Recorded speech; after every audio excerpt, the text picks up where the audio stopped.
Welcome, ladies and gentlemen, to the Vinny Eastwood Show, broadcasting live on AmericanFreedomRadio.com, 5 days a week for your listening and amygdala-tickling pleasure from the fabulously fluoridated capital of Auckland, New Zealand, the island chains nation in the sunny slave South Pacific.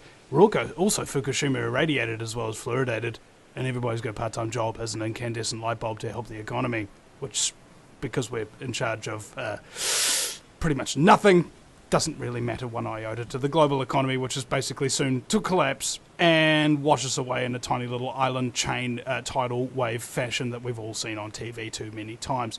Today, we have a guest for 2 hours who has such eclectic background, interests, and skill sets that I don't think we're going to stay on the one topic, and nor would I want to. I'd like to take drips and drabs from this person because of his long history, essentially, of deep research, authoring books, tattooing, spirituality, mushrooms, cults, was even a member of a cult. He has a PhD, and you can check out his website, if you dare, at clinicalanthropology.com. He is Dr. John Rush. Welcome to the program. Well, thank you very much for inviting me. It's my pleasure and honor.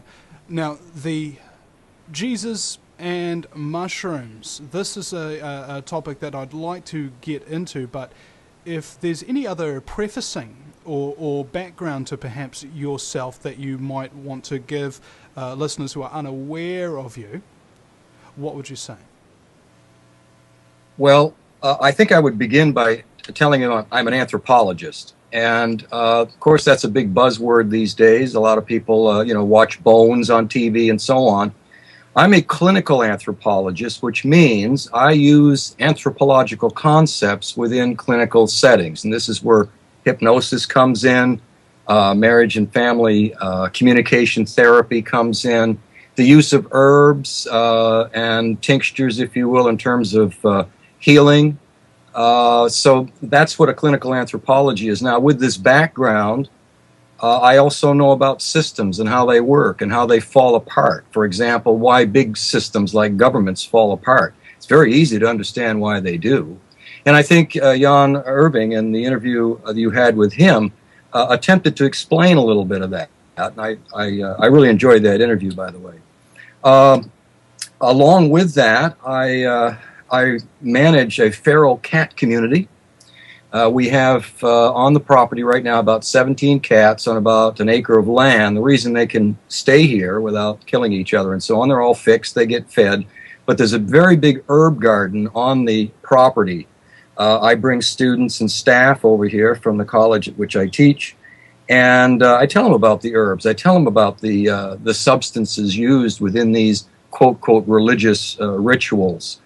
Along with that, again, the substances that are in my garden, nothing illegal, certainly, but I have many of the substances that are used within these what are called religions. And the students get a better idea as to what's really going on within these systems. Also interested in ancient aliens and all that silliness that's going on. There's a very good YouTube site out there that kind of debunks all this that Jan Irving introduced me to the other day, so you might want to go and look at it. It's called Ancient Aliens Debunked. Very good show. What else can I say? I'm interested in paleoanthropology, which means I'm interested in the behavior of our ancient ancestors, how they made a living. I'm interested in paleopathology, how people got sick. And when you understand what happened to our ancient ancestors before we got into agriculture, you can understand why we're all sick. It's the way we eat and the way that we're supposed to eat according to the USDA. You know, we're supposed to have our proteins and our carbohydrates and fats at the same meal. Well, that'll make you sick. Of course, the USDA is not interested in health. There's no money in it. And so they promote this this storyline, if you will, that we get sick because of germs and bad genes. But most illness is from cellular toxicity and malnutrition. What else? Oh, one of the other things has to do with what I'll call is the disease of language. How people use language, but in a different way than Jan Irving was talking about. The way we put words together creates a reality. For example, most people, most languages promote the idea of emotional irresponsibility by the way they use a language. This has led to this business here in the Middle East of blaming that guy who did the video on all their ills and so on and so forth. That is a clear case of emotional irresponsibility. In the Arab world, they believe that women give men erections. That's a total expression of emotional irresponsibility, and you can see where it leads. Emotional irresponsibility leads to violence. At any rate, that gives you a little bit of a background. Where do you want to start? Well, there's often the things that are most offensive to people is what many choose to leave for last. I choose to do it first. Let's go for the Jesus mushroom. Okay. My interest in the use of mind-altering substances within what we'll call religion, let's get this straight, what a religion is. A religion, according to the original definition, is one person's piety toward the supernatural world. It has nothing to do with what you wear, what you eat, what you worship. Going to church, paying money has nothing whatsoever to do with that. These traditions that were sold these days as religion, Judaism, Christianity, Islam, Hinduism, but these are not religions. These are political systems. They are designed to control people. That's simply all they are. Now, Hinduism and Buddhism come a little bit closer to this religious idea because it is the individual who is, going internal and interacting and so on and so forth. But the word religion was one person's piety, and it can only be that way, really, when you think about it. So let's get that. That's what, we need to get that straight. The second thing here is that as I got more and more into the literature and anthropology, as I matured as a graduate student, I kept bumping into all this information on the use of substances, whether it's peyote or cannabis or whatever. And all this stuff kind of gets hidden in these journals. In 1970, we encounter John Allegro in his book, The Sacred Mushroom and the Cross. And I didn't know what to think of it because I just didn't have enough. I'd been a graduate student for a couple of years and I didn't know what to think about it. But in 2001, in the summer of 2001, going through the cathedrals in Europe, and then eventually coming back to the United States and running around the cathedrals in San Francisco and so on, there's just mushrooms all over the place if you know what to look for. As I got further and further into this and referred back to Allegro's work, it's quite obvious that Jesus was an experience. He was not a real person, as people would assume. And the art points this out very, very clearly once you get into it. One of the things with the art is that the mushroom is at least in my opinion, is a representation of a generalization or a generic for a host of mind-altering substances that were used in the early cults out of which came Christianity. They were all using something in some way to get to the other side. Now, taking it from there and understanding how cults work, as I joined one for 3 years, finally was asked to leave because I was told I was there for the wrong reason, which is an interesting way to tell you to get out. The wrong reason, meaning you're not willing to submit to our mind control. You're bad. I wasn't. As a matter of fact, I went out of my way to destroy the cult once they kicked me out of it because I could see what it was doing to people. I mean, just look at Tom Cruise. Look what Scientology's done to him. I mean, in my professional opinion, he's a nutcase.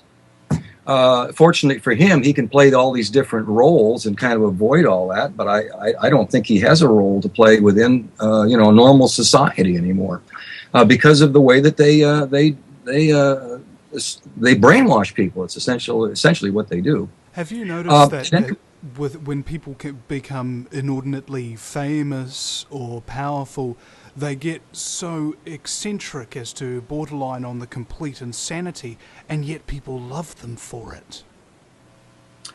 Yeah, they go beyond the bounds of the myth. That's the insanity that we see. The myth is what keeps us, quote, quote, normal, you know, that type of thing. They've gone beyond the bounds of the myth. And one of the reasons that they do this is I think that they, playing these various roles, really lose contact with who they are. Very few of these people really can live a normal life, not only because of the roles they play, but because they're hounded by publicity people and all that. And so you can see where they go a little bit nutty. They have to hang around with other people like them. Really, it's hard to hang around with the average person. How are you going to do that? It's going to be difficult. And so you hang around with people that are like you, and it's like being on a psychiatric ward. Could I ask? I had this.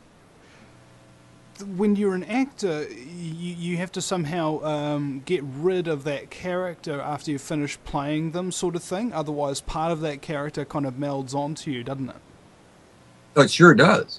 I remember when I was in drama school, I think I might have been 16, and I just played a very violent, aggressive father, and it was a really kind of harrowing sort of play about drug addiction and things like that. And our teacher had got us to get a piece of our costumes each and put them in a box and say goodbye to that character, and I didn't understand what she meant about that or why she was doing it until you've just kind of brought this up now. I was thinking about I was thinking about it yesterday, and I didn't know why I was remembering that thing that happened so long ago. Telepathy. I probably got into your brainwaves somehow. Yeah, this idea of role confusion is really what it is.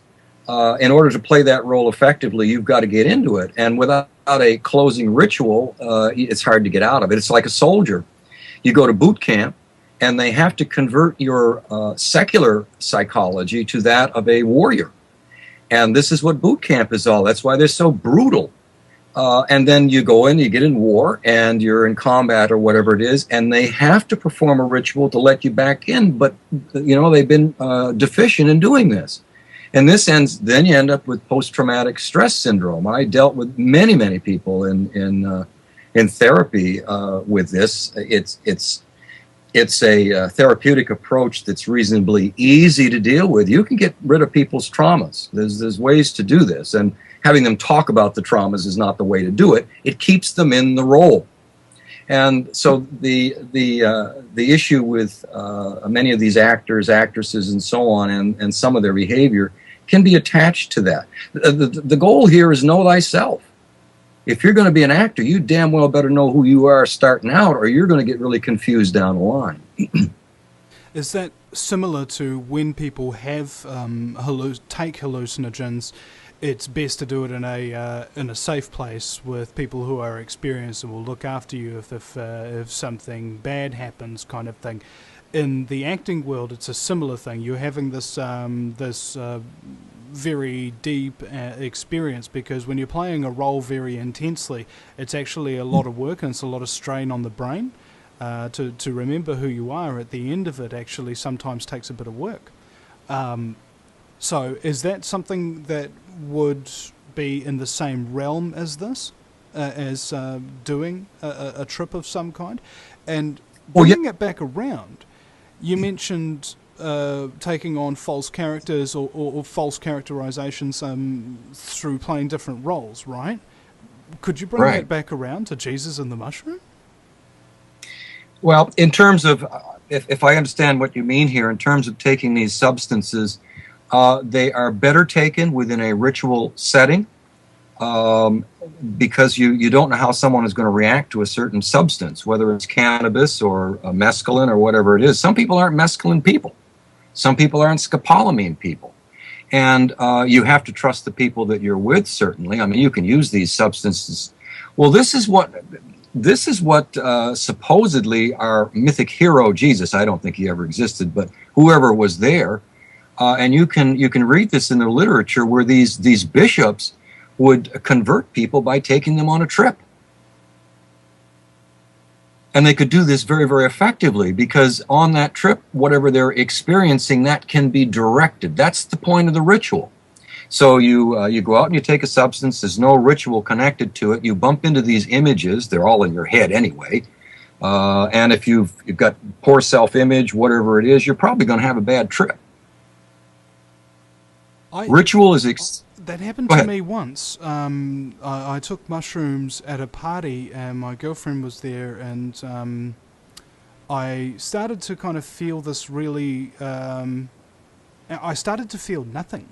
Like, you know how you can feel emotions at any given point, and I suddenly felt nothing. I felt no joy, no love, no hate, no fear, no anger. It was like I was turned into an emotionless robot for a moment, and it started to freak me out. And I went to my missus and I told her this, and she says, "Oh, baby, you're just having a bad trip." And I go, oh, so I am. And then a smile returned to my face, and it was all good. We'll be right back after the break. Welcome back. Ladies and gentlemen, it's a brand new world order on the Vinny Eastwood Show, 5 days a week on AmericanFreedomRadio.com, and you can also check out the archives, because I am aware of time zone issues for some people, that you're at work or in some fashion you're still a slave or whatever, but when you come home, on the other hand, you can go to the Vinny Eastwood Show archives. They're all up there. They're all free. Go for your life. Share them out somewhere. And I just found out yesterday that about an interview I did a year ago with a anti-New World Order MC named Jay Soley has just been put into a little two-part documentary kind of thing. I thought that was pretty choice. Anyway, back to my very special guest, Dr. John Rush. Welcome back. Well, thank you. Now, back to my story about the bad trip at the party. I mean, what would your analysis be of that situation? Well, let's look at what happens with, say, a soldier. Soldier gets into combat, experiences a lot of images. Now, what is given to people when you're interacting and walking around the world is simply information. What the person does is takes this information in through seeing, hearing, tasting, smelling, and all that. And then an interpretation of that message occurs, and then an emotion is stuck on it for storage and retrieval. That's all emotions are for, really. They're for storage and retrieval of information. And so this is very similar. Post-trauma stress disorder is very similar to what someone taking a substance out of a ritual context, or even within a ritual context, often experiences. They experience information that's being generated in their own head, and then they put an interpretation on it. The interpretation they can't live with. That's the problem. Now, working in a psychiatric hospital back in the early 70s, about once a week, a teenager would be admitted taking, for example, morning glory seeds or datura or whatever, and be right off the edge. It's very difficult to talk these people down, to get them to believe that they really didn't experience what they experienced. So this takes us back to the use of these substances within these cults. These people, when they took these substances, believed what they experienced. They believed that they were in contact with deities or demons, one or the other. And so this is why these groups all had rituals that went along with these. Now, in the original Jesus cults or Christ cults or whatever they were called back then, not everybody was welcome. This is an idea that's been put forth by the Catholic Church that, Jesus had all kinds of people around him. Think about that for a moment. The Roman soldiers wouldn't allow more than a couple of people to gather anywhere. How would they control them? You hear of Jesus speaking to the multitudes of 5,000. That would never have happened. And the reason for that is that the Romans didn't have tear gas and machine guns. All they had was sticks and swords. They wouldn't have been able to control 5,000 people. So all that is storyline, and people have a tendency to believe it for one reason or another.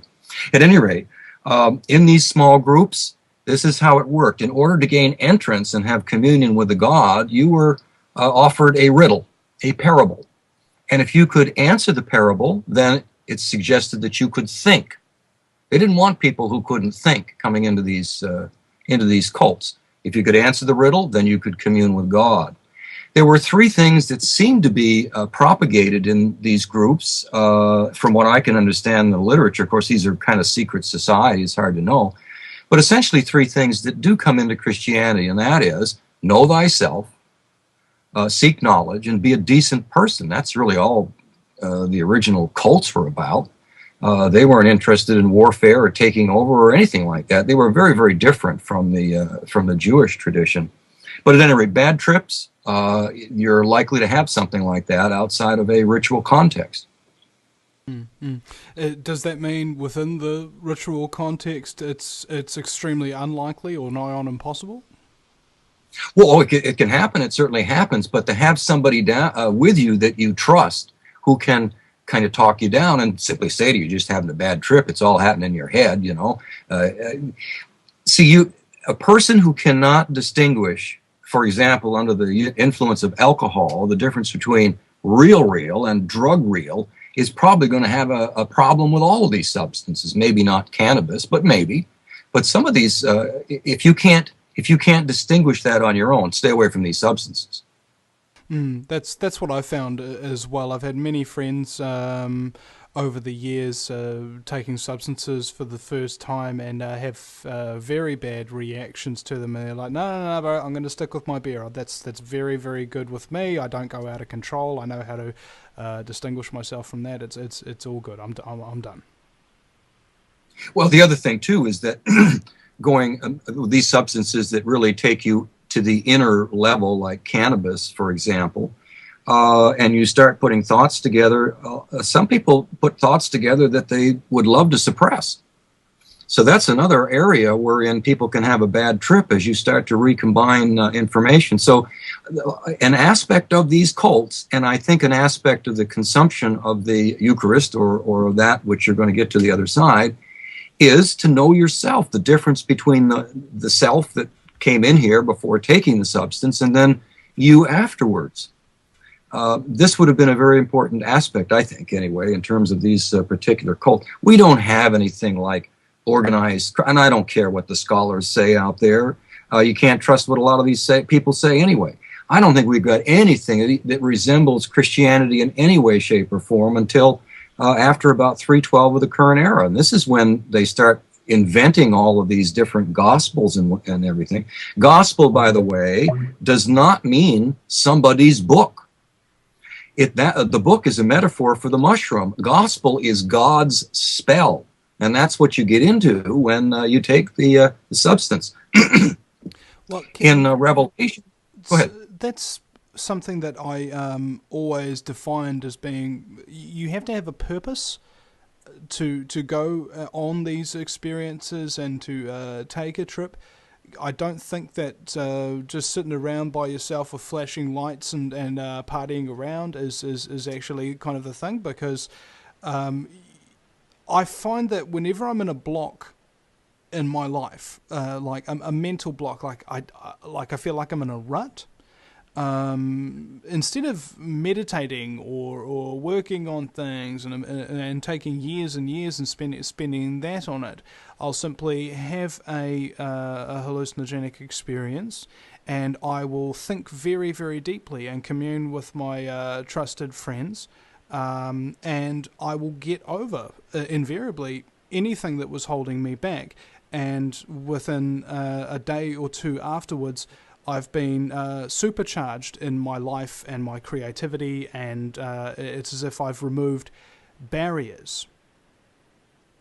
Yeah, I would agree with you that in our average everyday life we play a number of roles, and these roles are all stereotyped, and every one of these roles is guided by some sort of a mythic frame of reference.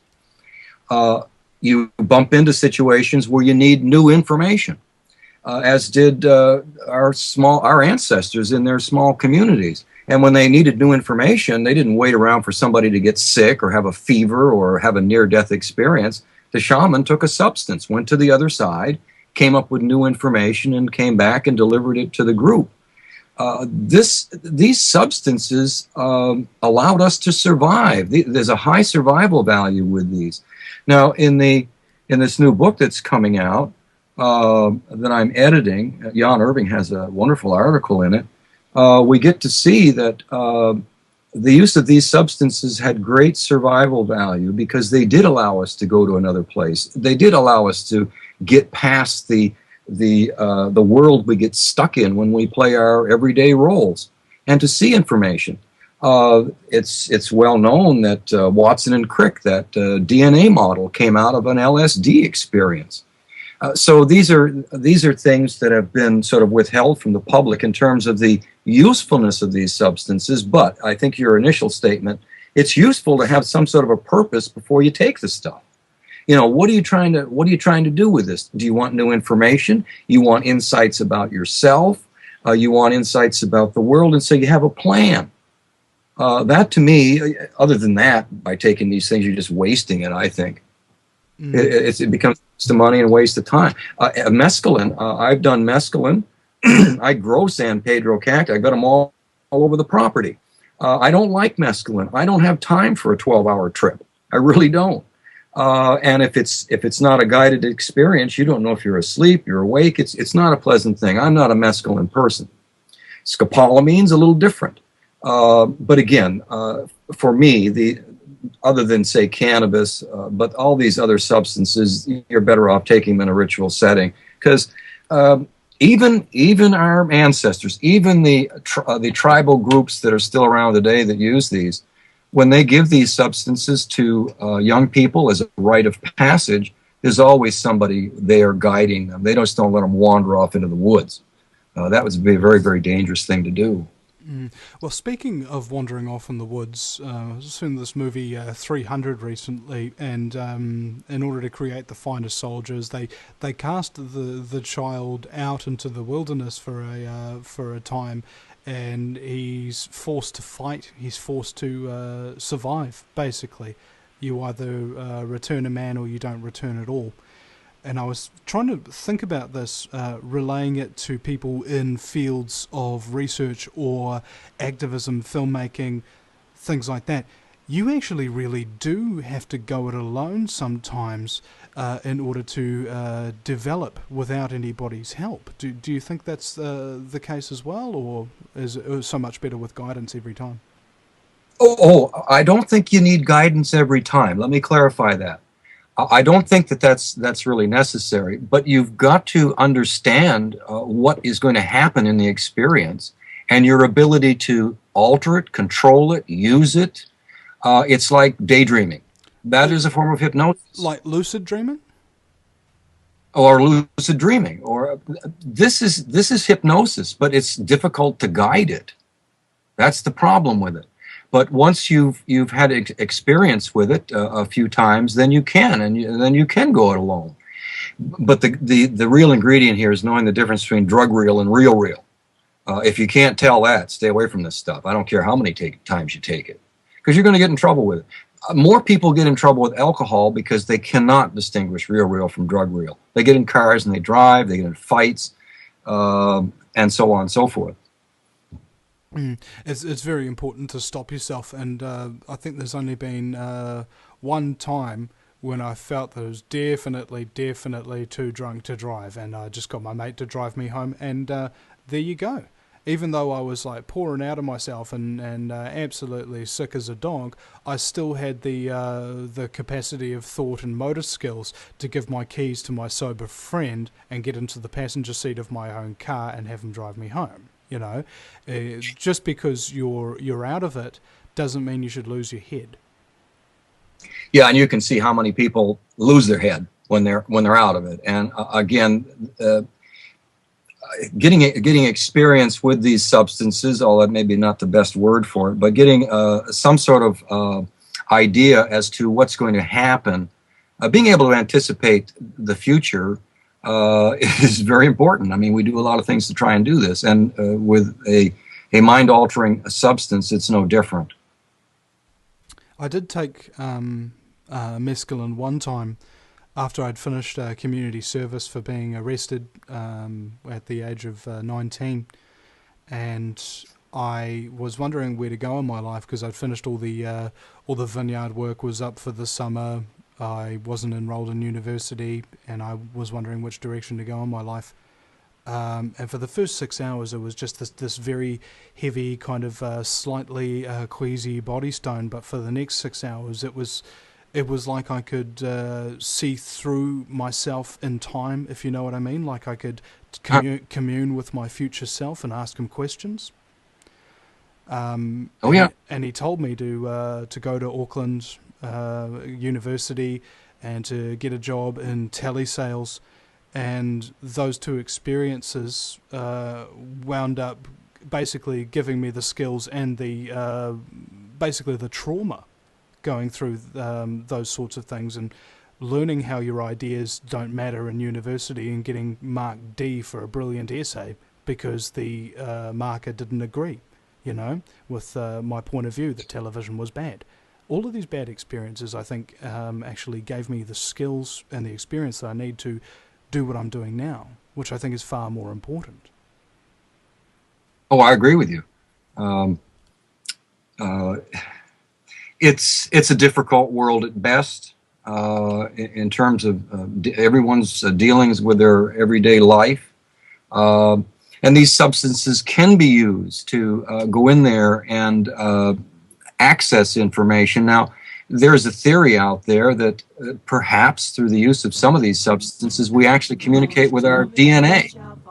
Whether this is correct or not, I don't know. Well, the building blocks of the DNA of life, and if it gives you the ability to communicate with the building block of yourself, it actually seems almost an apt description for the experience in a lot of ways.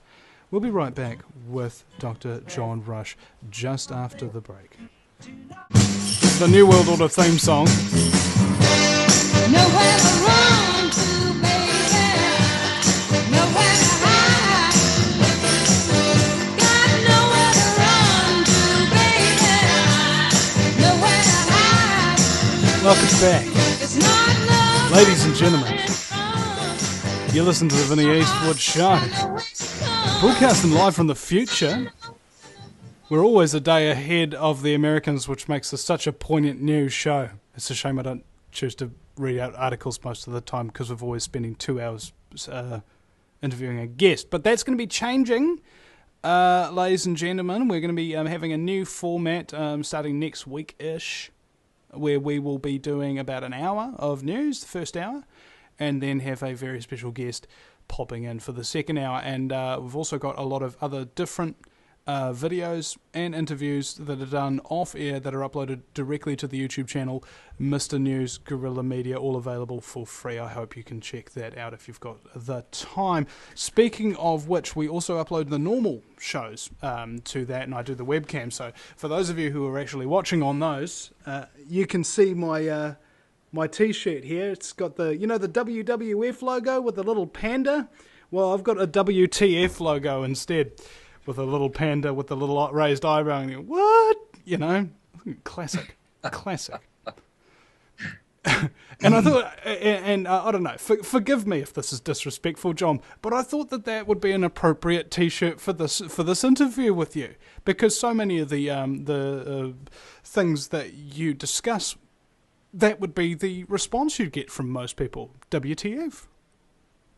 Oh yeah. My audience is kind of limited in terms of talking to people. Where I teach, I'm surrounded by liberals, and they don't want you talking about things. It's too disruptive to their neurons, I guess. Where I teach, and certainly within California and the school system, college, university, they promote critical thinking, but apparently only critical thinking in the areas they want you to engage in critical thinking. When I came out of university, I said they didn't teach me critical thinking. They taught me how to be critical of people who think. There you go. That's just about right. If you cannot stand back, everybody should be an anthropologist. You participate, you're with the fish in the fish bowl, swimming around, and you're participating, and you have to stand back and see what's actually going on and what people are saying.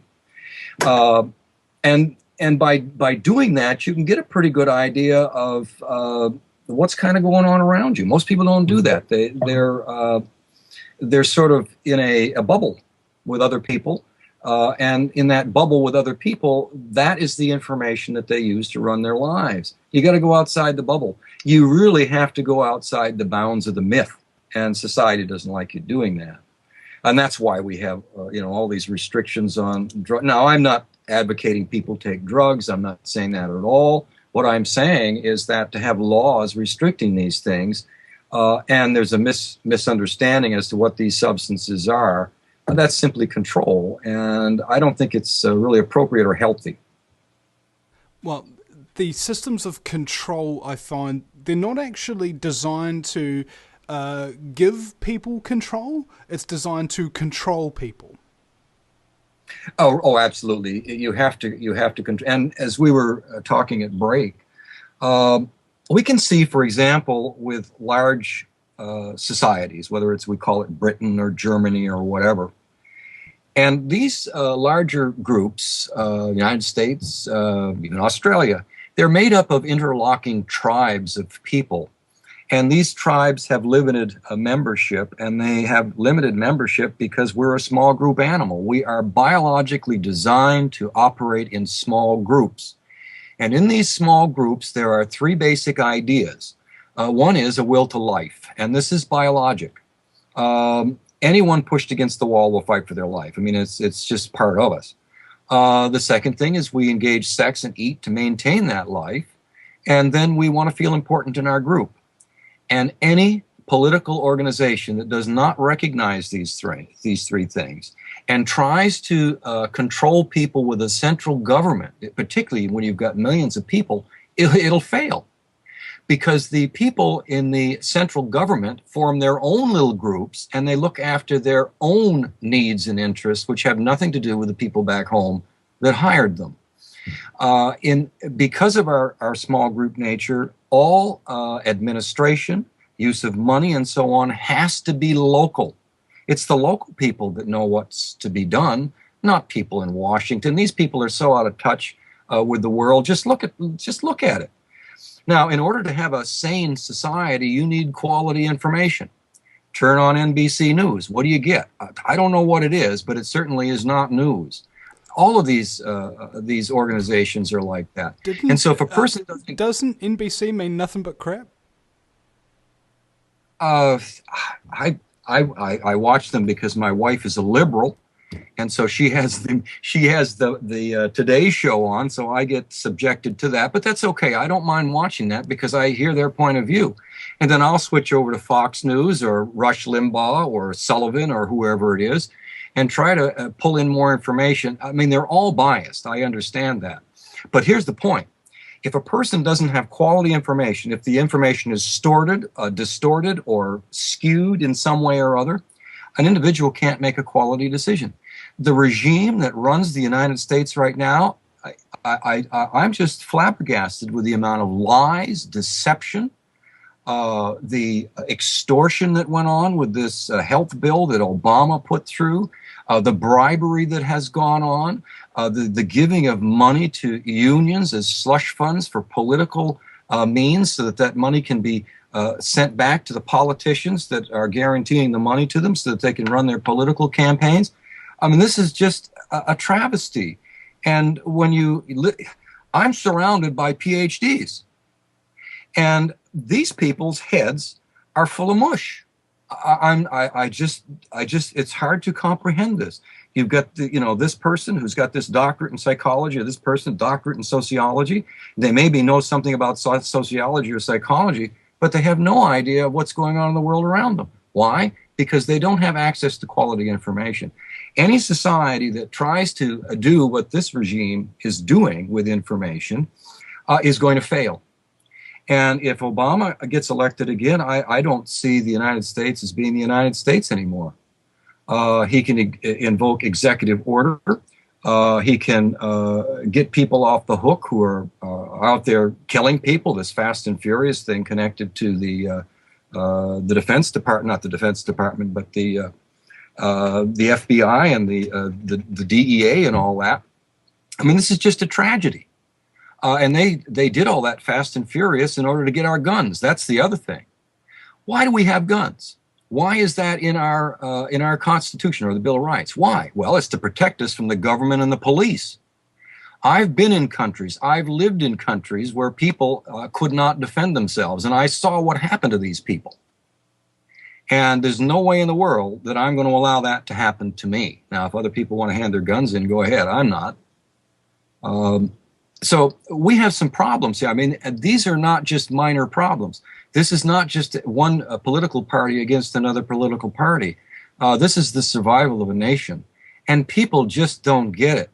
Obama is the most incompetent individual I've ever encountered as a president. He either that or he has a Marxist. I think he's got a Marxist agenda. I think he wants to he hates the United States. And to put somebody in power like that, and for these liberals to think that he's he's good for the country, I think they're on drugs. That's the only thing I can say. Drugs without a ritual. Way. More like Xanax and Prozac and Starburst. Oh yeah. I mean, you have to listen like Pelosi. I mean, this from a professional standpoint, I would have her institutionalized. Harry Reid. It's funny you should mention Pelosi because apparently around Congress now, if they hear something that's BS, they say, "Oh, that's a lot of Pelosi." Well, okay, that there you go. Even they're recognizing it. After a while, even some of the liberals around there begin to understand that, and this is a good point, that when you start distorting information to the public, how does the individual know that the information coming, say, from the president to the Department of Defense or whatever is good information? How do they know? And so when you start distorting and lying, those people around you begin to wonder, well, is the information that I'm getting distorted and a lie? And so this is the other problem that we have in the government. Obama's machine is falling apart. And the only reason it has stayed together this long is because of the news media, which is, this is awful. I've got better words for it. I mean, one of them is on your T-shirt. It's a cluster WTF. Yes, that's right. Yeah. Have you ever signed a WTF trade deal? Yeah, well, you could get into those as well. It's really hard to fathom and understand some of the things that are going on. It's like I'm sure that I don't think you can avoid following the news in the United States the way that's set up. Well, because all the rest of the television channels in New Zealand are Americanized. About maybe 70% of our content is American. Yeah, and that's a shame. I mean, because they're setting it up, they're structuring all of this. It's really ridiculous. I mean, I could go on and on with this. Probably you're hearing my anger in here. It's more concern than anything else. I don't have very many more years to live. I'm an old man, but I think of my kids and my grandkids and what's going to happen to them. We've got a debt now that they're going to have to pay. And why do we have this debt? Because we have a president who does not understand Keynesian economics. Keynesian economics has nothing to do with free trade or anything else. Keynesian economics has to do with the government owning the means of production. And so Obama is going in this direction. Not only that, it appears that he's following a Nazi model. We've got the Volt, the car, the GM car, and we have the Volkswagen. Do you see a connection? Maybe there is. All right. Well, let's think about this, ladies and gentlemen. If you ever want to brutally dictate somebody into a socialist, communist frickin' manifesto, well, you've got to be funded by really, really nasty bankers at the end of the day, because nobody else really wants to accumulate everybody's assets and maintain total control except the bankers who have the money to make it up and do it. We'll be right back after the break. Welcome back. It is now hour number 2 of the fastest 2 hours in talk radio. It's the Vinny Eastwood Show. We try to put a little bit of a comedic spin on some of the quite frankly terrifying realities that we are going to have to be forced into accepting very, very soon if we want to actually do something about it. Okay? New World Order is coming for all of us. It's taking all of our countries over simultaneously. You've got all of these other things coming in, legislations to restrict your freedom of speech, free speech zones. I went to a protest here in Auckland, and we were forbidden at a protest by a council worker with a yellow jacket from handing out any leaflets or flyers. with any kind of information. We couldn't give people at a protest DVDs. Okay? Believe me, there is no safe or middle ground with this one. You are going to be forced to make a choice. And to do nothing is still making a choice. To do nothing is to support the agenda, to destroy you, your family, your country, and humanity forever. Take that choice as seriously as I do, and work as hard as people like John Rush do, to research, to get the information out, to help people as much as you can. John, welcome back. Thank you. Now, speaking of helping people, you also have a lot of health background in this, and you mentioned in there Obama's recent passing of the Obamacare kind of thing. Has that been passed or what? Well, it was passed. Obama got it passed because he used extortion techniques. He bribed people. As a matter of fact, I don't think any of the legislatures ever read the act. I mean, it's a couple thousand pages long. And Pelosi was saying, you have to sign it before you can read it. Now, that's absolutely ridiculous. And so because of the way that this bill was put through, I'm not going to have anything to do with any of the Obamacare. If this thing stays the way it is, they can throw me in jail. I'm not going to have anything to do with it. By having something to do with it, you're allowing it to happen. And so what is important here is to rebel against this thing. And people are. This is the Tea Party that's out there now that it's trying to do something. But let me ask you a question. You go to this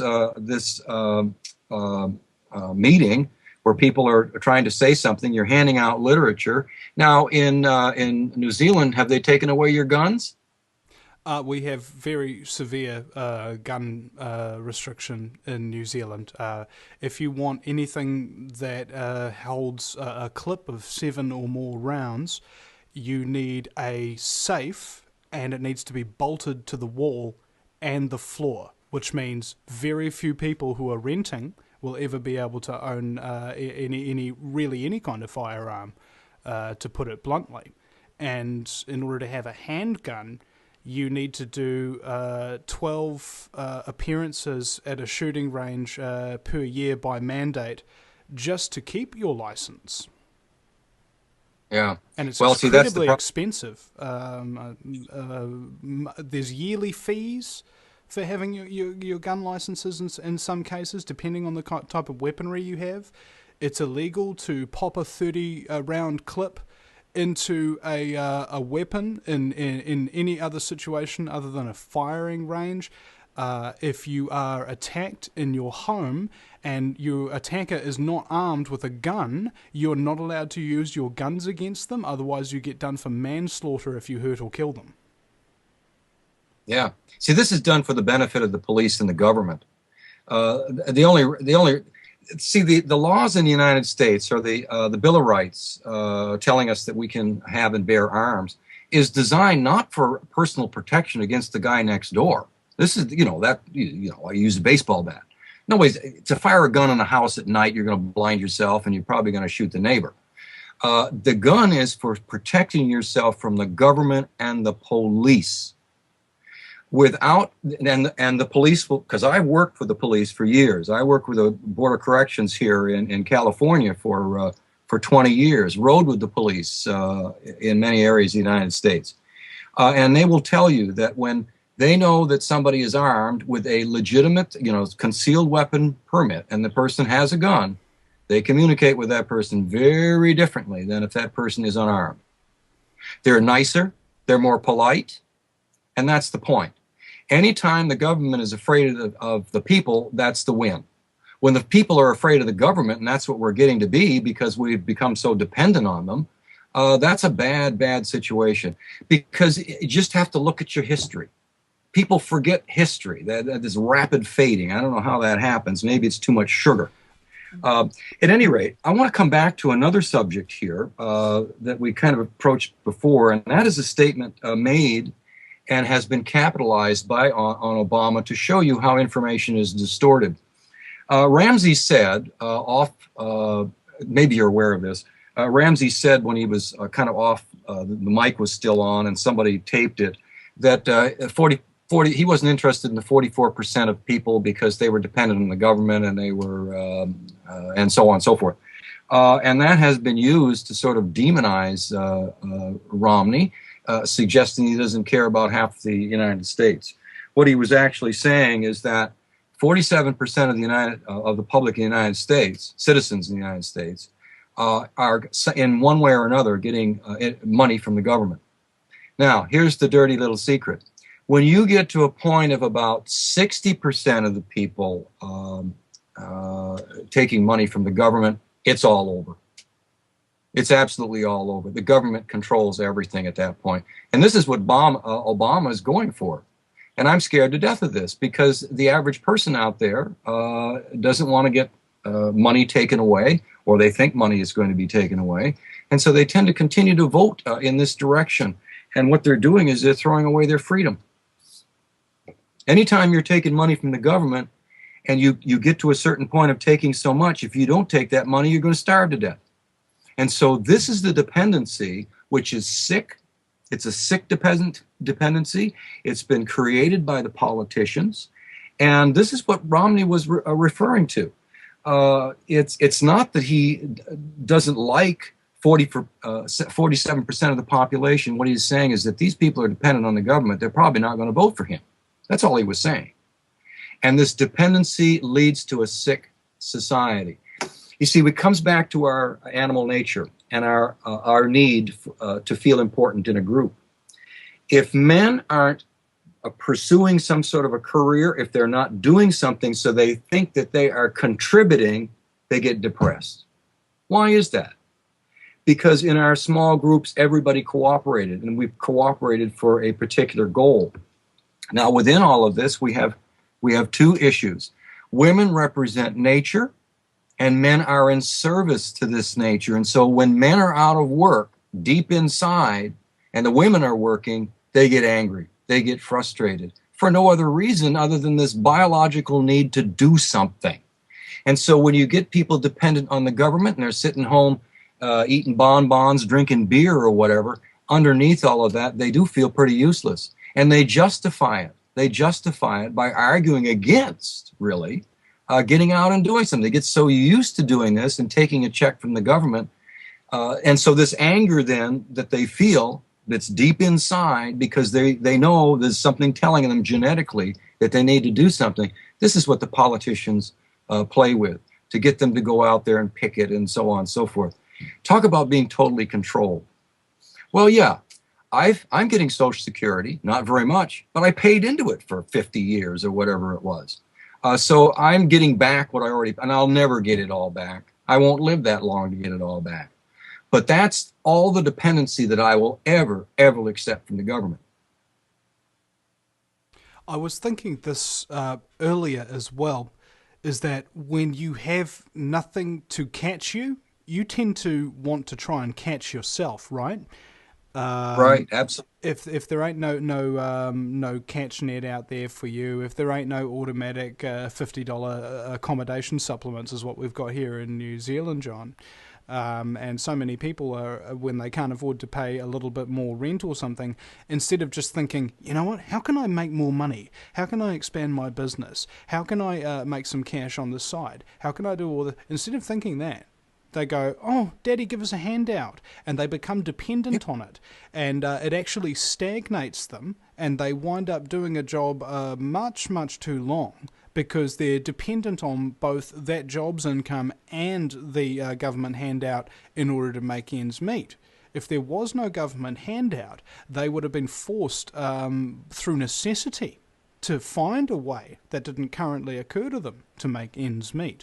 And I think that's what's really happening here, is people are being held back by being held up. Well, yeah, see, what you've said it just right. You see, what happens with this dependency, the people say, oh, the poor person now has to go out and get a job. Oh my gosh, that's awful. He's going to have to fend for himself. Where's he going to get the food? Well, here's what they did in China. In China, from 1948 up until about 10 years ago, 11, 12 years ago, somewhere around in there, communism. And what would happen is you were ordered to go out to the field and work in the paddy field, for example. And most people went out to the field and they sat on the banks and didn't do a damn thing. A few people worked. Well, the government saw this after a while, after it went on for 30 years or whatever it was. And they saw that this was terribly inefficient. They said, okay, no more handouts. What happened? These people found capitalism. When I was in Beijing, in China, we went all over China. This would be 2002. Amazing things happened. We would bump into people selling gloves and hats and screwdrivers, hammers, or whatever it is on the street. And that was out of necessity. The government wasn't going to pay for them anymore. And so they worked it out. Now, I would assume because the Chinese can do this, we could do this too. You bump into so many people who are unwilling to go out and do anything because the government is paying them as much as minimum wage. So what's the point? I hear this with professors over at the college. They get laid off, because of the break or whatever, and they jump right over and they get their 2 weeks or 4 weeks worth of free money from the government. And for them, it's cheaper to do that than to go out and work at a McDonald's or whatever and I can understand a professor not wanting to go out and do that. Certainly, it's kind of a demotion, but certainly they could do it. What is the inherent problem here with the economy? I think that we have had so many inputs, so much social engineering, so much education to basically stamp out that independent entrepreneurial spirit over the last 100-odd years. And simultaneously, the people have become far, far more destitute, dumbed down, and impoverished over this period of time. And it seems almost as if it's a dying breed. Like mystics getting wiped out by the Spanish or something. Oh yeah, this is a very different culture than what I grew up in. It's really hard to kind of fathom all of this in many ways as to what's going on here with all this dependency. But people are kind of. It's like the statement that Obama made here a few weeks ago. You didn't build that, assuming, trying to suggest that the average person is so dependent on everything else, he really didn't do it. That statement is absolutely absurd. Let's say, for example, that I go out in the woods and I cut down a bunch of trees and I build a house. Am I to assume then that the trees built the house? This is essentially what he's saying. Obama is saying that whatever you do doesn't mean anything anyway. It is so demoralizing. It's a demoralizing idea. It takes away from the creativity of the individual. They don't want people thinking creatively anyway, because then they can think past all this mind stuff that the government is doing. They don't want you thinking. You're right. They're in this process of dumbing down. When I meet students who are functionally illiterate, I don't know what the hell they're teaching them in high school. They can't read. They can't write. What are they doing? And all this money that's thrown in there, these liberals throwing in all this money for this, that, and the other thing, and the education that they're getting doesn't really amount to anything. It doesn't educate them in those areas, particularly in critical thinking, as Jan Irving was saying in the interview we had with him.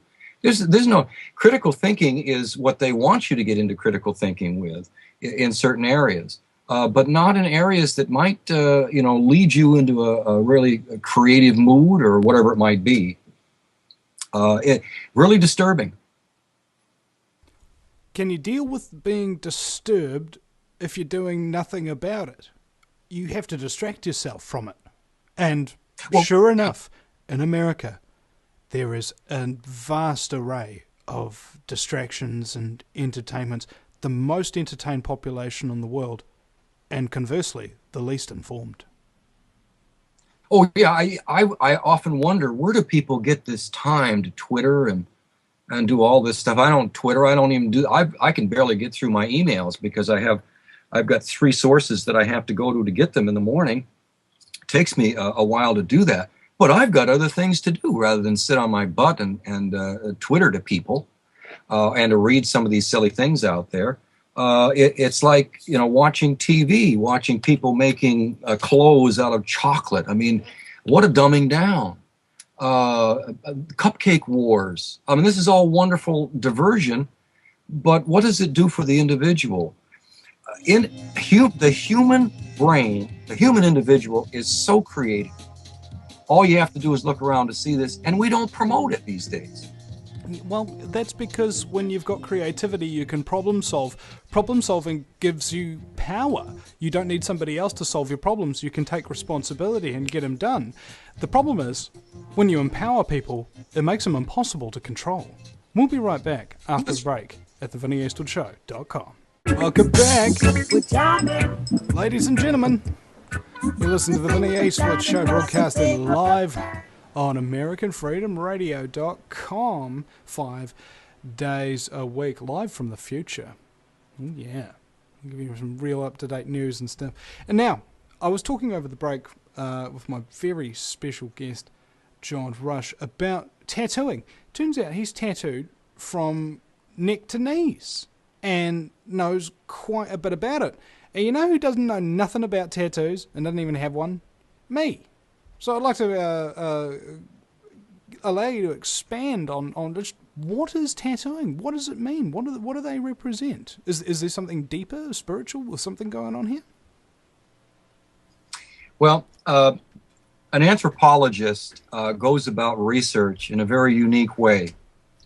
Anthropologists are participant observers. We're unlike psychologists who go out and give these silly tests which don't mean anything, or watching people behind a one-way mirror. That doesn't mean anything either. You have to really go out and participate in the group, and that's why I joined a cult. That's why I've been all over the world, different cultures. And this is how I got into tattooing. I was asked to write a book on it, and going in and getting a tattoo, well, that didn't make much sense to me because I needed to do research. And in order to do research and talk to people and the artists about this, you've got to have some kind of credibility. And so that touched off the neck to knees tattooing. As I mentioned earlier, it involved 400 hours of tattooing. You can do the math. It's about $50 an hour because this was going to be a long project, so I got a special deal. And the tattooing involves mythic themes from all over the world. You can go to my website and you can pull these up and you can see them as they were going on. In other words, the website and the tattooing was built over a series of a couple of years. As I would get the tattoo, I would write what the symbolic value of it and so on and so forth. There are a number of ways to have a spiritual experience. Certainly, you can have a near-death experience that can lead to traveling to the other side, so to speak. You can be ill, have fever, these types of liver damage from drinking too much alcohol, this type of thing. But there are essentially three ways in cultures that are designed for a spiritual experience. One is pain, the other is sex, and the other is drugs. Now, in Western culture, sex and drugs have been demonized in this area. And so what you're left with is pain, and they don't mind that. It's okay. Martyrdom is part and parcel of Judaism, Christianity, and Islam. As a matter of fact, that's the easiest way to get to God's place. So pain is okay. Now, I don't think a lot of them think very much of tattooing, but this is a way to have a spiritual experience. Now, tattooing, there's different tattoos, if you will. They have different meanings as you go around the world. Certainly in New Zealand, you've got all those wonderful tattoos that are hammered into your body. That is an art form that is, you really need to go to someone who really knows what they're doing, because if the needle goes down into the fat underneath your skin, then the ink spreads out and you get a mess. So these people have to really know what they're doing. Here in the West, and for the most part, they're using electric needles, if you will, to do this, and they only go down so far in the skin. Tattooing, there's so much to talk about with this. The inks become important. Let's deal with things that people generally don't read about. The inks that are used are very, very important. The original inks were probably carbon based. They came from charcoal in fires, and so that leads us to believe that the ink itself had magical qualities to it because it was burnt. And fire is usually considered to be sort of a magical substance, and so they're putting a magical substance under your skin. Why would people tattoo in the first place? Well, from my experience, now the book that I'm taking this from is the book I wrote in 2005 called Spiritual Tattoo. This is through North Atlantic Books. One of the things here with tattooing and scarification in general is that nature does it to people anyway. Anyone who's lived any life at all, you fall down, you cut yourself, animals bite you, you get scratches and whatever, and so you have scars all over your body. I have a beard because I have scars all over my face. I've got scars all over myself from this. The tattoos actually covered up a lot of them. But nature does this. And I think through analogy, if you will, people began to put tattoos on their body to liken them to the animals that they were killing and eating. And for our ancient ancestors, they probably didn't see much of a distinction between themselves and the animals that they were killing and eating. They were all the same. This leads to identification with animals, and we still have this today with our football teams and baseball teams and so on and so forth. And so scarification, tattooing probably is connected to this analogy of somehow being like the animals. We can see an evolution of this over time, people getting scarified or tattooed to protect themselves. In Laos, for example, oftentimes the tattooing is to protect themselves from bullets, which is understandable. Sailors would often have a cross on their arm. Hold on a second. Back up. How does a tattoo protect you from bullets? Are they like Kevlar needles that they're tattooing you with or something? Well, it's the symbol. Symbols are extremely powerful. I mean, look what symbols do. They allow us to build buildings and build cars and disrupt political organizations. I mean, symbols are the most powerful thing that was ever invented. And so these tattoos that they would put on in Cambodia and Laos, very much so in Cambodia, were more magical. And to get one of these tattoos, often they were put on by Buddhist priests or whatever. These are similar to the bulletproof vests that the ghost dance religion people would wear that had symbols on them to protect them from the bullets from the U.S. Army. Of course, they didn't, but they thought they did. And so that's the important thing. The symbol gives you the idea that you can do this. One of the first symbols that we can identify that's connected to magical thinking is what's called an Acheulean hand axe, which was developed by the ancestor that we know that we're connected to, Homo erectus, and this comes up 1.7 million years ago. This Acheulean hand axe was used to crush bone and shave off pieces of meat of carcasses of animals they were scavenging. They weren't hunters. But you could use any kind of a piece of flint to. So this tool was more than it needed to be. And so what this tool stood for, and I mentioned this way back in 1996 in the clinical anthropology book, that these tools probably represented the teeth of the ancestors that they were killing and eating. And what it did was symbolically they had stole the power of the animal and they could carry it around with them in their hand. So we can see this how potent this symbol would be and the arrogance that would cause. This Acheulean hand axe was probably the handgun of 1.5 million years ago. So tattooing is symbolic. It has magical qualities to it. I have tattoos on my body that represent my 4 kids. They are scarabs, which are a symbol of life and renewal. And other tattoos have other symbolic values to them. So when you go from culture to culture, the tattooing has a meaning that's connected to that particular culture. Shamans, for example, that we have found in these Scythian burials or Kurgan burials, both male and female, have very similar types of tattoos. And these tattoos happen to be in the likeness of magical beasts with beaks and this and that, which were probably protective in some sort of way. They also used color in their inks, blue, which I'm not so sure where they were getting the the dye from. Really hard to know. But it could be from a woad plant. It's really hard to know where they were getting all this. At any rate, Sith, go ahead. I was just thinking in modern culture, have you heard of the tattoo known as the tramp stamp? I've heard of trance dance in the Bali. Okay. It's let's say you've got a very young, fertile girl and she's got a tattoo on the lower back.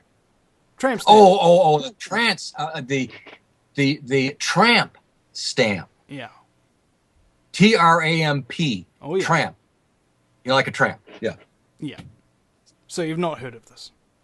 Oh, I have heard of it. Yeah, the tramp stamp. Yeah, that's on the back, and that's for the guy to look at, I guess, while he's going at it. I don't know. Hard to say, but maybe it tells it. You see that a lot on the cowgirls here in California. These are the ladies that drive the pickup trucks and probably had horses when they were growing up and so on and so forth. So this was a mark of a lady who was a cowgirl. Or a mark of a lady who's fond of a truck and trailer.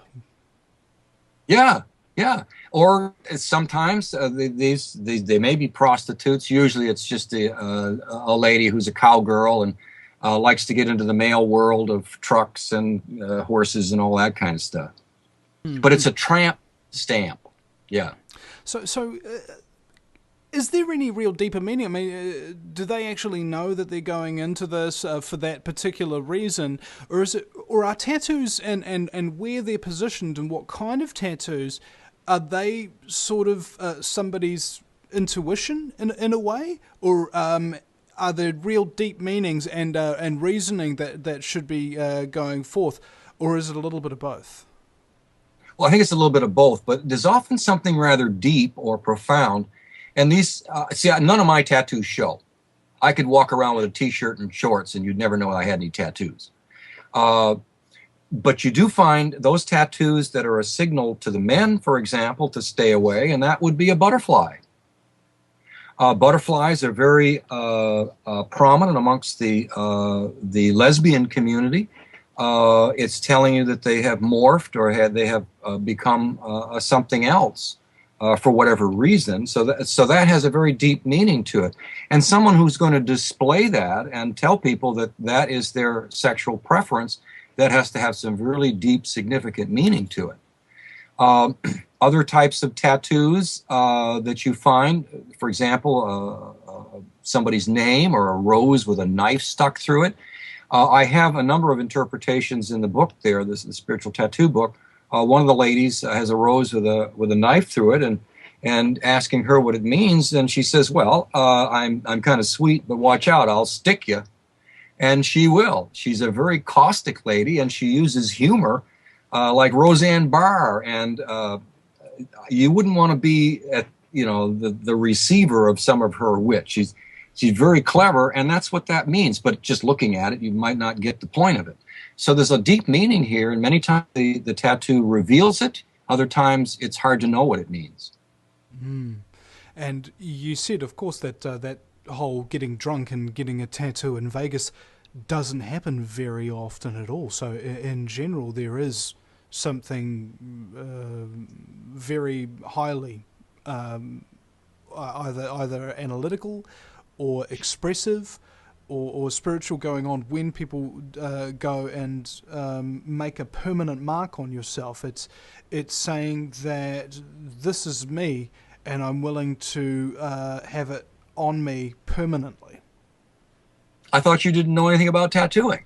No, I'm just figuring this out now. Yeah, well, that's really what it is. That's really what it is. The getting drunk and going, I mean, it's like Kelsey Grammer in Up Periscope. He goes in, gets drunk, and has welcome aboard on his penis. I have in some of my patients in the past, I had one gentleman who had a bumblebee on his penis, and his wife was extremely jealous of all this for anybody to actually see this. I guess she was shamed by it. I don't know. But it was what he called his stinger, so he had great fun with that whole thing. I don't know how anybody would submit to having a tattoo put on their penis, but certainly people certainly do this. But you're right. There's a deeper meaning, and it's like the tattoos on my body. You probably wouldn't get what they meant unless I wrote them out. And of course, all that symbolism is there. On my butt, I have the Egyptian Book of the Dead, and I call it the ass text. You know, you've got the pyramid text and the Book of the Dead and the coffin text. Well, now this is the ass text. And it is the storyline of Osiris, really. See, and in order to understand the ass text, you've got to get the context. That's right. The Book of the Dead. Most people think, from the mummy movies that have come out, it shows you how the brain has been turned to mush here. People think that the Book of the Dead is a black book with a lock on it. That's not what it is. The Book of the Dead begins with the pyramid texts, going back to the Old Kingdom and Eunice's pyramid. And then that was too expensive to do. So when we get into the Middle Kingdom, anybody had access to the other side, the Field of Reeds.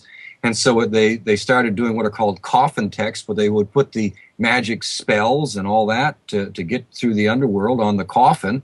And then in the New Kingdom, they had the Book of the Dead, which was a papyrus scroll. The Book of Ani, who was a scribe, that papyrus scroll, I believe, is 18 inches wide and 90 feet long. So anybody who was going to have this done, have a scroll made of the Book of the Dead, had to be fairly wealthy to do this. So go ahead.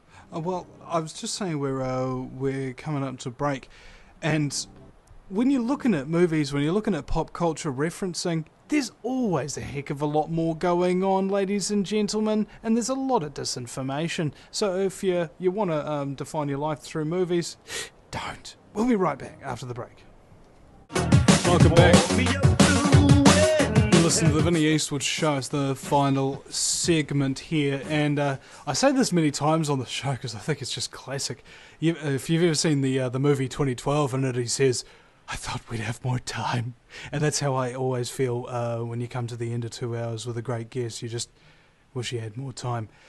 So, John, we wanted to wrap up this particular interview. Firstly, I needed you to plug your website. Secondly, we were going to talk about the Egyptians a little bit. And lastly, we're going to round it up with the whole 2012, December 21st Doomsday thing. So if you'd indulge me, go right ahead. Okay, the website is www.clinicalanthropology.com. I also have a YouTube site where I speak with an alien, actually, a little bit of an interesting thing you might want to get into. It's Osiris, the number 12 gates. Osiris is spelled with a capital O, all the rest are small numbers. Let me mention my publications just to get a plug in here. If you go to Amazon and just type in John A. Rush, a bunch of books will come up. Spiritual Tattoo is one. The 12 Gates is another. The third book would be Failed God, Fractured Myth in a Fragile World. Judaism, Christian, and Islam hate me. I think I'm at the top of the do not read list in the Catholic Church with that book. And then finally, the Mushroom and Christian Art, which just came out in 2011, where you can get to see all the mushrooms in the Christian art. And the question is, why the hell are they there? Going from this, let's go back to the Egyptian thing for a moment. In ancient Egypt, there's a very interesting story about Osiris. And if you understand that myth, you understand a great deal about Egyptian religious traditions.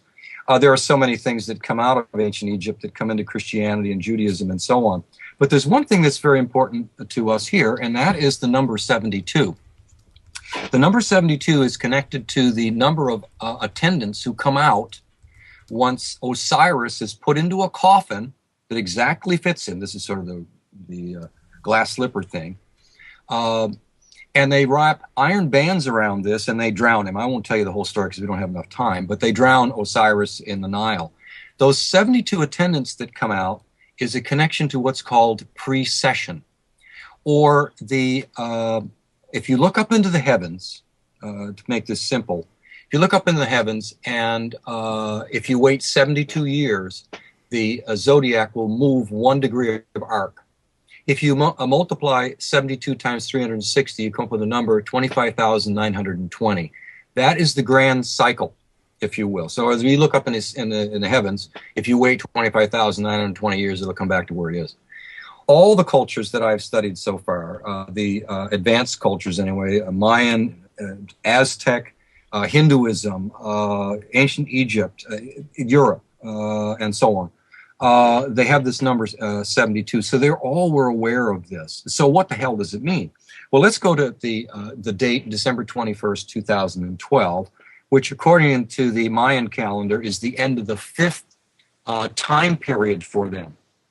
Now, their time periods are actually geared to a date that I believe is, I may have this a little off, it's 3,125 BC. 3,125 BC is a very important time period because it represents an extinction on the Earth. This extinction happened when solar flares were very, very active on the sun, and we moved through a galactic cloud, and when we did that, meteors hit, the solar flares changed the weather, civilizations crashed all over the place. And so that's the time period. And so their time periods are geared to, if you take that time period and you move it up to December 21st, 2012, you can see that time period is geared to the next cycle. And so they've got this measured according to about a 5,000 year cycle, 5,125 year cycle. So if you go from December 21st, 2012 back to 3,125, that's the cycle they're talking about. This is the 5th era, 5th time period. And so what they're saying is that we're probably going to go through that galactic cloud again. And we've started into it. Now, we can see these extinctions going back right back to 9600 BC, when we have a civilization in Göbekli Tepe, which is in Turkey, was an advanced civilization which the academics have not been able to accommodate into our history or prehistory for whatever reason. They had monumental architecture, they had calendar, they had writing, they had everything. That got destroyed. We have another one that occurs a few thousand years after that. Then another one at 5600 BC, 3200 BC, 2300 BC. And so I think what they're saying is that, according to their calculation, we would be going through that galactic cloud again. And that appears to be what's happening. This has been recognized since the 1950s. There's a lot of literature on that. And so maybe we are going into a period where civilizations are going to crash. We've got drought in the United States, and other things are happening. This isn't global warming in the sense of Al Gore, who has, that guy's a crook. He gets the Nobel Peace Prize is worth nothing as far as I'm concerned. Giving one to Obama and to Al Gore, the Nobel Peace Prize, you might as well go down and buy a Cupid doll, as far as I'm concerned. The global warming that we're experiencing, well, there may be something to it in terms of, the Industrial Revolution, but this is being caused by solar flares and a lot of extra information that's coming into the atmosphere of the Earth, and not specifically sinful humans. Anytime they talk about global warming, they talk about carbon credits, you're into politics and economics. It's as simple as that. If they were really concerned about the Earth, they wouldn't get into that type of thing at all. This is just politics. And these people, should be run out of town on a rail. So the end of the 5th era, it is the end of a time period, but it may be a signal that we're perhaps going into this galactic cloud. I mean, it's happened before. We can see the remnants of this in the ice cores in Iceland. We can see them on Mount Kilimanjaro, and we can see that these particles are coming from outside of the Earth, and they're not being created inside. A lot of these aren't being created inside by burning coal and all the rest of that. So we're into a bad situation now. I don't know what to think of it, but that's the December 21st, 2012 business. It's the end of the 5th time period in the Mayan calendar system, and the beginning of a new one. Was that part of the fear paradigm, I think, that is trying to be sort of sidelined a bit, do you think? Or rather using the fear paradigm of, oh my God, it's the end of the world, tidal waves and all that sort of stuff, to make people stand down to the New World Order. Who cares about it, as we're all going to die anyway? Yeah, I think it probably could go either way. It could be, that certainly could be used either way. The sad thing about this is all the disinformation that we've been handed, and all these quote academic scientists who have gotten on board with this global warming thing, when the evidence for it in terms of sinful humans causing it anyway, is, it isn't very convincing. It really isn't. Termites put out more carbon dioxide than humans do. There's more carbon, and then we have methane coming out of the oceans that contribute to that. My God, in 2006 we had a forest fire up the hill here on Highway 50, and that put out more garbage in the atmosphere than all the cars in California could put out in a year. And so, you've got to get into critical thinking here. You can't allow these politicians and academics to tell you the truth, because I don't think they know what it is themselves. You've got to stay open. You've got to stay open to other possibilities. It's like medicine. You've got to be your own doctor. You can't trust the medical community because they're not based on a wellness model. They're based on an illness model, a fix model, a suppression of symptoms model, and it's not a healthy model. In order to fix the medical system, we've got to get into preventative medicine, but you can't have the government instituting it. This has to be something that the individual has to know about in terms of taking care of themselves. First of all, we don't get quality information there. And once you know about it, you can either implement it or not. It's up to you. But don't rely on the medical community to fix you up. You got to fix up yourself. That's what personal responsibility is all about. Oh, I don't know how to fix this. Let's figure it out. Well, how does this work? Well, yeah. Let's take it apart. Okay. Let's have a look at it from all these different angles. Let's verify these kind of things. Can I fix it? Yes, I can. So I fix it. Did I need any help? No? Nobody's around? Oh, my God. Have you ever heard of that story about, is it the little brown hen or the little red hen? When she's going around everybody asking them for a little bit of a hand to help make some bread, right? And at the end of it, everybody's like, no, I can't be bothered making bread. But as soon as she's made it, and she had to make it all on her own, all the other animals started coming out and going, it's fresh bread. Hey, can we have some? She goes, no, you didn't help at all. Well, this is the ant and the grasshopper. I mean, it's the same story. All you got to do is read Aesop's fables, and you'll get the morality that you should have. Be a decent person, seek knowledge, know yourself. And people don't know themselves. They don't know how gullible they are. I have a couple of segments on my YouTube site on gullibility and why people are so damn gullible. Now, my YouTube's not very sophisticated, but I hopefully get the message across. At any rate, we're in trouble with this. People got to learn to start thinking for themselves. They need emotional responsibility. To believe people give you emotions is one of the greatest traps in the world, throws you in jail, because everybody does it to you. See, if you believe that people give you emotions, then whatever you do is justified because they started it. If you believe someone made you angry, you can beat them up and say, oh, they started it. Or you believe that someone has offended Muhammad, there you go. That's right. Thank you, John.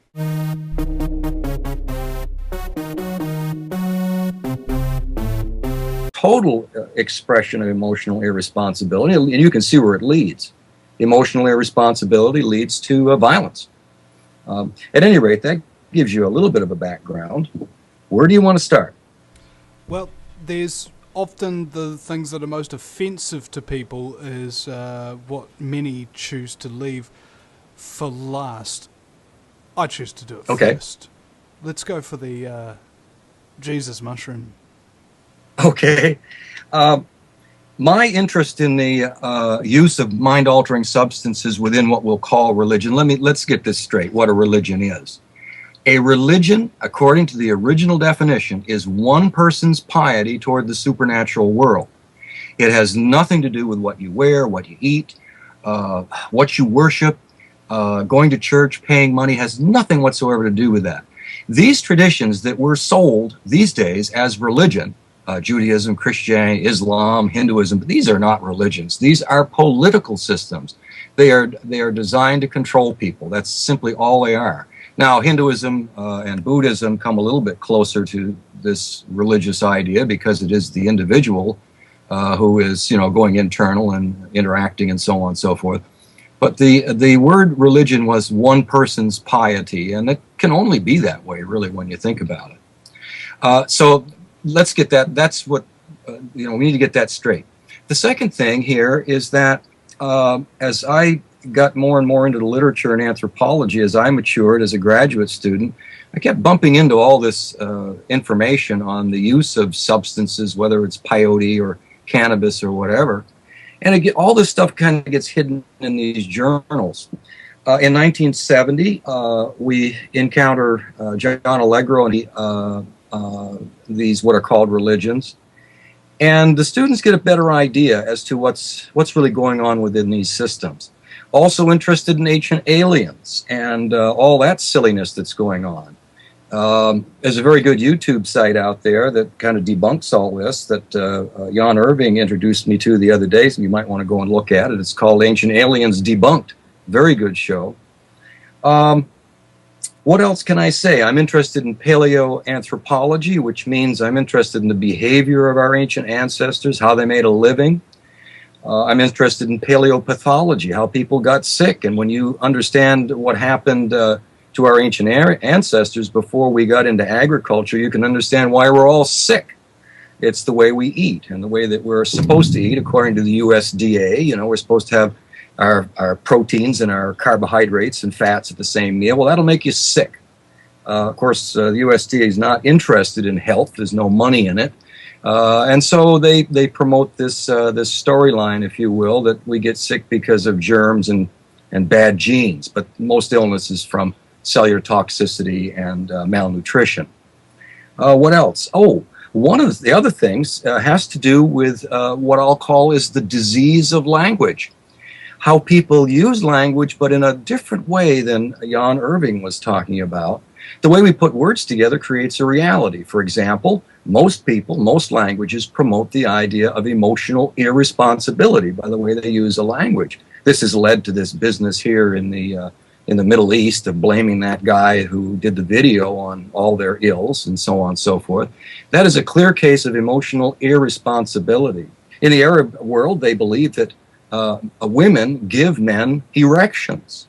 That's a topic that I'd like to get into, but if there's any other prefacing or background to perhaps yourself that you might want to give listeners who are unaware of you, what would you say? Well, I think I would begin by telling you I'm an anthropologist. And, of course, that's a big buzzword these days. A lot of people, watch bones on TV and so on. I'm a clinical anthropologist, which means I use anthropological concepts within clinical settings. And this is where hypnosis comes in, marriage and family communication therapy comes in, the use of herbs and tinctures, if you will, in terms of healing. So that's what a clinical anthropology is. Now, with this background, I also know about systems and how they work and how they fall apart. For example, why big systems like governments fall apart. It's very easy to understand why they do. And I think Jan Irving, in the interview you had with him, attempted to explain a little bit of that. And I really enjoyed that interview, by the way. Along with that, I manage a feral cat community. We have on the property right now about 17 cats on about an acre of land. The reason they can stay here without killing each other and so on, they're all fixed, they get fed. But there's a very big herb garden on the property. I bring students and staff over here from the college at which I teach, and I tell them about the herbs. I tell them about the substances used within these quote religious rituals. Along with that, again, the substances that are in my garden, nothing illegal, certainly, but I have many of the substances that are used within the...